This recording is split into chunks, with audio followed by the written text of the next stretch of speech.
itself from hostile invasions and terror. Israel is a small state surrounded by Arab countries 650 times its size, some of which are large bases of global terror. Only 44 miles separate between the Jordan Valley and the Mediterranean Sea. After the Six-Day War in 1967, when Israel was attacked by 4 armies on 3 fronts, United Nations Security Council Resolution 242 stated that Israel was entitled to new defensible borders to replace the previous fragile lines from which it was attacked.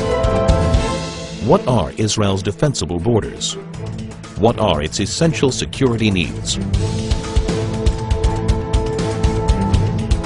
The Jordan Rift Valley, Israel's eastern frontier, forms a natural barrier between Israel and the countries of Jordan, Iraq, and Iran.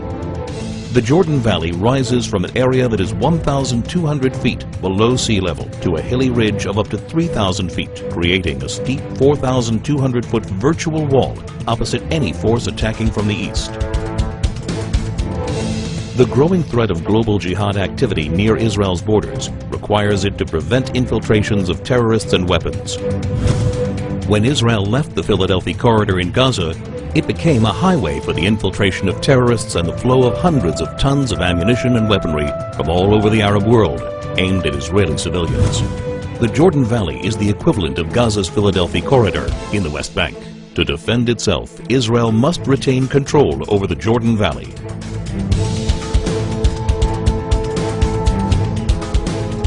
This is Israel's mountain ridge, rising up to 3,000 feet. It dominates Israel's major coastal cities, where more than 70% of its population, 80% of its industry, and all of its airfields and seaports are located. Missiles launched from the Judean hills pose an immediate threat to Jerusalem, Israel's capital. Israel's only international airport, Ben Gurion, would be in the range of even primitive rockets, while all planes taking off and landing would be threatened by shoulder-launched anti-aircraft missiles. More advanced weaponry would be able to hit virtually any point in Israel. If Israel were forced back to the 1949 armistice lines, the Green Line, the country's width would be reduced to a narrow 9-mile waistline that would be impossible to defend.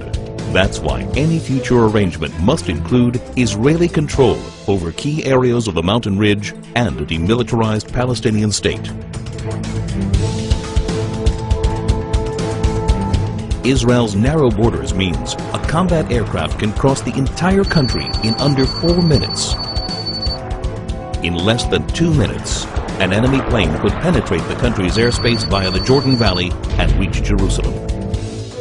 In order to thwart an aerial attack on Jerusalem, a hostile plane must be shot down at least 10 miles east of the capital to prevent it from crashing into major population centers. Therefore, Israel must be able to identify hostile planes before they cross the Jordan River line and intercept them shortly after. To defend itself, Israel must control the airspace over the West Bank. Israel's transportation arteries, and in particular the Trans-Israel Highway, enable travel and connection between Israel's regions. They also assure the mobility of the Israel Defense Forces in case of attack. Protection of these vital arteries is essential in order to ensure that 1. Civilians aren't victims of terrorist gunfire. 2. Regions of the country cannot easily be cut off. 3. The mobility of Israel's defense forces is not hindered in the case of invasion. To defend itself, Israel must control its main arteries of transportation.